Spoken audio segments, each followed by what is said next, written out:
Blake is sitting upright in her bed. The others are still asleep. She's reading a message on her scroll. Sun sits upright and notices her. What is it? News from Talk? The mission is tonight. We have our coordinates now. Okay, so what's the plan? More dust or something? No, bigger. We're taking a new Atlesian Paladin mech. Sun sighs and suddenly looks uncertain. Blake, can we really do this with just the two of us? Blake doesn't answer. She's staring at her scroll, the schematics of the Paladin pulled up.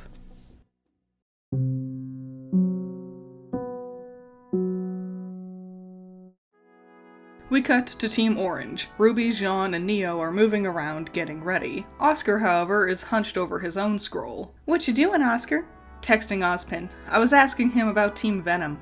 Neo and Jean huddle up to hear the conversation too. They're from the Black Wing tribe of bandits. Yang and Vernal seem to have been born in the tribe, but Nora and Mercury alluded that they were brought into it. Who would choose to join a bandit tribe? People who don't have anywhere else to go, I guess. Ozpin thinks they know something about maidens or relics. Presumably, they were looking for information about them in his office. Wait, they're from Mistral, right? Why would they travel all the way here to get to Ozpin's office? Why not the headmaster of Haven? What was his name again? Leo Lionheart. And I don't know. Maybe it was too well guarded for them? Oscar grimaces a bit. I doubt it. Lionheart's a bit passive, but I suppose he does try to take defense seriously. Raven, Yang's mom, she used to go to school here. Her eyes narrow. Do you think... Well, if my mom knew about the secret, did Ozpin tell Raven about it too? Oscar shrugs and starts to type the question into his scroll. Neo jumps to her feet and continues to get ready, then notices her own scroll chiming under her blanket. Oscar suddenly hums thoughtfully. I wonder, would Lionheart have told us if something had happened to him? Do you think they already hit his office? He would definitely talk to Ozpin about it though, right? Oscar shakes his head. I don't know. I'm just thinking out loud. I'll let you know when Ozpin gets back to me. Neo taps Ruby's shoulder and holds up her scroll. Ruby reads it aloud. Mission tonight. Meet us after school. It's from Blake. Oh man, my stomach feels weird. I'm so nervous. Hey, chin up. Everything's going to be fine. Between the 8 of us, nothing could possibly go wrong, right? We cut to Team Posey, leaving their dorm for class. Ilya has her scroll out. Cinder nudges her arm. Who are you chatting with? I was thinking, we should get back to those twins who wanted to shop with us, right? Weiss scoffs loudly and flips her hair. If it means dealing with that horrible cat faunus girl again, I'd rather not. What about dealing with that blonde monkey faunus boy, though? Weiss's face turns red and Penny points at her. Weiss, I've been looking into these symptoms you've been having. Do you have a crush on Sun Wukong? Penny, shut up! Weiss starts to flail and slap away Penny's pointing hand. Still, we can't just not give them a response, right? We already started a fight with Team Venom. If we pick a fight with Team Boom, everyone in Beacon is going to think we're jerks. Let's see if they can get dinner tonight. Maybe if we talk it out, we can smooth things over. When has Princess ever done anything smooth? Cinder and Ilya chuckle as they watch Weiss and Penny continue to babble at each other about Weiss's crush on Sun. We cut to Yang. Vernal, Nora, and Mercury around her. Yang is staring at Nora, who's texting furiously on her scroll. Just before entering towards class, Vernal leans towards her and whispers, I'm checking out the South Wing today. I'll let you know if I find anything. She slips away and disappears down the hall. Yang sighs and rolls her eyes. The other 3 plop down in some chairs. Mercury quickly lays on the desk, using his arms as a pillow. Yang glances over to Nora, still texting a storm. Nora, what are you doing? Nora glances at Yang and pouts. I'm talking with Team Persevere about the dance. Why? What does it matter to you? It matters to me because you're acting like a silly schoolgirl. Nora sighs and sets down her scroll. She turns and faces Yang directly. That's because I am a schoolgirl. See? We're in a school. I'm a girl. If you think I'm being silly, why don't you ask yourself why it bothers you so much? Because this life is beneath us. In the tribe— We are not in the tribe right now! Ugh! Nora rolls her eyes and gestures to Yang and Mercury. You two have been miserable and lame ever since we got here. I can't stand it anymore. You're no fun. I thought we agreed to let our hair down once we got here. Sorry, being a tribe warrior is more serious to me than a stupid dance with stupid academy students. Nora balls her hands into fists, clearly frustrated. Yang, I've known you my whole life, and I don't understand why you're trying so hard to pretend you're something you're not. You're not some big, proud tribe warrior. Raven is. You haven't fought endless fights and gained the respect of your followers. Raven has. And guess what? You're not Raven. No matter what you do, you're never going to be Raven. Even Raven allowed herself to be a silly schoolgirl. So can you please stop trying to tear me down just because I want to have some fun for once? The two girls stare at each other. Yang trembles as a storm of emotions surge through her. Nora quickly looks away and grabs her scroll, diving back into her texts and ignoring the other two. Yang glances over to Mercury, who's peeking at them behind his arm pillows. Yang turns her head down and grits her teeth angrily, her eyes slowly turning red. We cut to Team Posey in a locker room, chatting with each other. Glinda walks through and waves her riding crop. Alright students, please leave your personal belongings behind. We don't want any interruptions during combat training.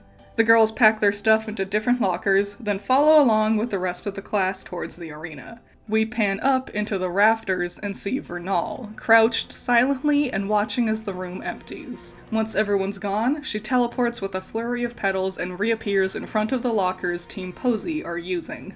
She types in a passcode she had just seen them put in, and the locker slides open. She grabs a scroll, flips through the contact list, then takes a picture with her own scroll. She quickly puts everything back where she found it, and disappears in a flurry of petals again. We cut to after school. Team Orange finds Team Boom behind a pillar outside the school courtyard. So what's the plan? It's Faunus only, so you six are going to have to busy yourselves while we're gone. Stay nearby in case anything happens, though. We'll be in downtown Vale at a nightclub called the Tipsy Cow. It's not nearly as good as Junior's Club. Terrible cocktails. I still don't know how I feel about this. Only 2 of us are going in there? I know I'm not good at math, but I don't like those odds. We don't have any other options, though. We're the only 2 Faunus of this crew. Neo thinks really hard to herself. Milcha suddenly jumps up as a chime comes from her pocket. She pulls out her scroll and lets out an excited squeal. Oh my goddess! Team Posey is inviting us to dinner tonight! They all stare at her silently for a moment, and then the smile fades from her face. Oh, wait. Oh, shoot!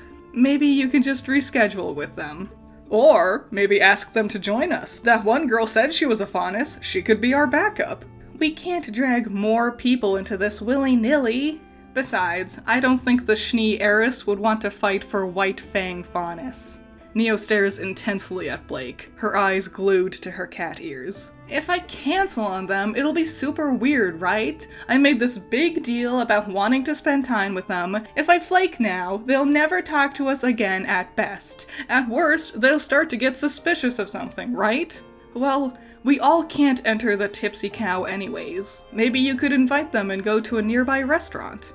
Maybe if something goes wrong, you can just rope them into helping us too. Son, stop worrying so much. You're going to start freaking me out. Good! I'm already worried! I don't see why everyone else isn't! It's not that we're not worried. Neo closes her eyes and concentrates really hard. Suddenly, with a pink flurry, she opens her eyes and lifts her hands above her head. As she does, she grabs hold of her own cat ears. Neo starts to jump up and down and slapping Ruby's shoulder to get her attention. Ruby turns to Neo, then sees the cat ears and starts jumping up and down too. Wow! Oh my goodness! Neo, you look like a Faunus! You look like a real Faunus! The others huddle closer to Neo to check out her new cat ears. This means your semblance has evolved, right? This is so exciting! Neo rushes over between Sun and Blake and grabs hold of their arms. She pulls them both down, closer to her, and beams at them. Sun starts pumping his fist in celebration. Yeah! Now we got our girl going with us? Now this is a party! Neo jumps up onto Sun's back and the two laugh together excitedly. Blake crosses her arms and tries to hide her smile of amusement. She turns to the others. Okay, make your plans. We're heading out now, so let's make this happen. We cut to Yang angrily walking down the halls. She checks her scroll. No new messages. She sighs, but stops suddenly, hearing Nora's laughter echoing nearby. She follows the sound and peeks into the training auditorium. A couple of different students linger. Nora stands over with Team Persevere. Yang tries to hide herself against the doorframe, making sure the others couldn't see her. Nora, you have the craziest stories. I can't believe you hopped a train to get here. Life as a bandit must have been so tough. You're so strong. Aw, it's nothing special. I grew up in the tribe, so it's all sorta second nature to me. Now this stuff? Civilized society. This seems like the real crazy thing in my mind. A fascinating example of perspective, it seems. What's so hard about being here at Beacon? It's just, I feel like everything I do, someone looks at me funny. Like I always get the timing wrong or whatever. But I'm just used to speaking my mind. That sounds like a really good thing about you, though. I wish more people would just say it as it is. Oh, phew, thank goodness. That makes it way easier for me to ask you to go to the dance with me. Emerald suddenly blinks rapidly and blushes. Ren, Pyrrha, and Velvet lean in closer. Emerald glances at the other three, then smiles. Well, yeah, sure. It sounds like fun. Nora starts to laugh and do a little dance on the spot. The others laugh with her. Yang's eyes narrow, her eyes starting to turn red. Nora, you're just incredible, but I'm curious about what your training was like in the tribe. Oh yeah, Pyrrha, you've been studying combat since you were like 4 years old. The Mistral Regional Combat Champion, 3 years in a row. Well, if you've been studying that long, what more could I tell you? Well, my studies were always very structured, specific lessons from specific teachers. I want to know what style the Black Wing Tribe teaches. Well, I don't think there's anything I could really teach you. Well, I do! Yang's voice cuts loudly over the crowd. Everyone in the auditorium hushes as Yang comes marching towards Nora and Persevere. My own mother is the leader of our tribe. She's been teaching me the ways of combat ever since I could walk. If you really want to learn about my tribe, you'd be better off fighting me. Yang stops a few feet in front of them and crosses her arms. That is, if you prissy students think you can handle it. Pyrrha glances over to the others, and Nora crosses her arms, pouting at Yang. Pyrrha stands up and closes the distance between her and Yang. Well, if you're ready for a fight, I say, let's go. Right now. The two girls stare intensely at each other for a second. Pyrrha tilts her head slightly. Well, deal. Pyrrha holds out her hand, and Yang grabs onto it firmly and shakes. We cut over to Team Posey, walking down the streets of Vale. Ilya is holding her scroll up and checking a map. I think we're in the right place? Vale is a maze. Why make a city with so many alleyways? I'm really excited. I'm glad they picked that noodle shop my dad was telling me about. I hear the extra spicy bowl is really good. Hopefully they have not spicy options too. Weiss holds onto her stomach as she says this. Suddenly, they hear a yoo-hoo, and they turn to see Melanie and Milsha waving at them. As they approach, Weiss looks around. Sun couldn't make it? Yeah, he and Blake had a faunus thing. They couldn't come tonight. Oh, well, what kind of faunus thing? The twins quickly share a glance with each other, then speak in unison. Don't know, didn't ask. Ilya looks a little disappointed, but Milsha gestures towards the noodle shop with jazz hands. Don't let that get you down, though. We're dying to know all about Atlas. The team follow the twins inside. Weiss sadly looks towards her shoes as she enters. The 6 students get seated at a booth, and Milsha holds up her menu as if she's reading it. As it covers her face, her eyes change color. We see through her point of view, everything she sees is in heat-tracking vision. She can see through the menu, see through all the girls sitting around her, but in the distance, behind a few buildings, we can also see Sun, Blake, and Neo approaching a different building. Over with those 3, we approach the front of the Tipsy Cow. The bouncer holds up a hand to stop them. Special event here tonight, no one allowed in without the password. I've come to read a chapter from the Third Crusade. The bouncer looks at the 3 of them, then nods and steps aside, letting them enter the club. Over in a nearby bookstore, Ruby, Jean, and Oscar are watching the Tipsy Cow from a window, barely able to see it down the street. Jean is drinking a coffee, and Oscar and Ruby are holding books open as if they're reading. Ruby has her headphones on, and she looks down and checks her scroll where they're plugged into. She's in a voice call with Blake, and she can hear everything from Blake's phone in her pocket as they enter the Tipsy Cow. Cutting back to Blake, Sun, and Neo, they enter the extremely loud club. It's filled with faunus. Some of them are wearing or painting their own white fang masks. Wow, I didn't realize the White Fang movement got this big in Vale. Let's find Talk and get this done and over with.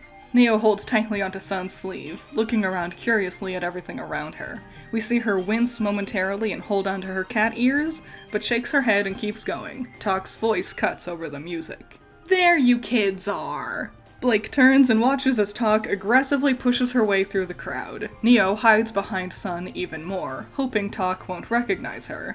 Talk seems too frazzled to notice her though. Criminy, took you 2 ages! So where are we getting this paladin from? Is it on a ship or has it landed yet? Actually, you don't need to worry about that bit. Help has already come in and handled that part. All we need to do now is get into the guts of the machine and figure out how it works. What do you mean? Who's helping you? I thought Torchwick and that big guy was still in jail. Hello, darling. A voice suddenly speaks up from behind Blake. Her face drops and her ears lay flat. Grimacing, Blake turns around and sees Adam, Yuma, Trifa, and Tyrion lined up in front of her. What a pleasure getting to see you here. We cut over to Team Posey with the Malachi twins. The girls are talking about fashion designers from Atlas. Weiss, however, is clearly a little disappointed still. She picks at her meal when suddenly she gets an alert from her phone. She quickly pulls it out, and her eyes narrow as she reads the message. It's from an unknown number, and it reads, "Don't believe Ozpin's lies." And then a second text comes in that says, "Relics." Weiss stares nervously at her scroll.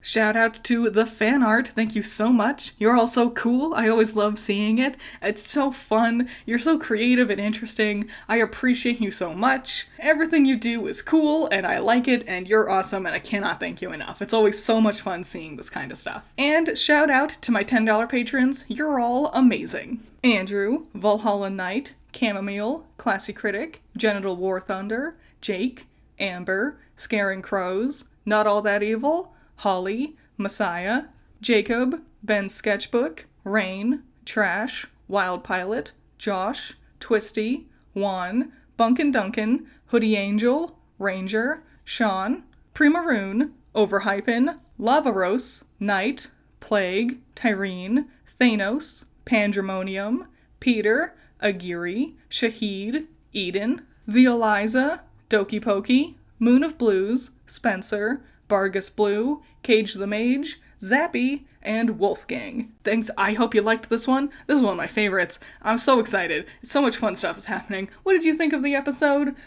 Leave any thoughts and opinions down in the comments. There'll be a behind the scenes video too, covering everything, so if you have any questions, you might get some answers about some design stuff in there. Things are happening. If you have any theories or suspect something's gonna happen with future episodes, I would love to see them, and I'll see you in the next one. Bye-bye.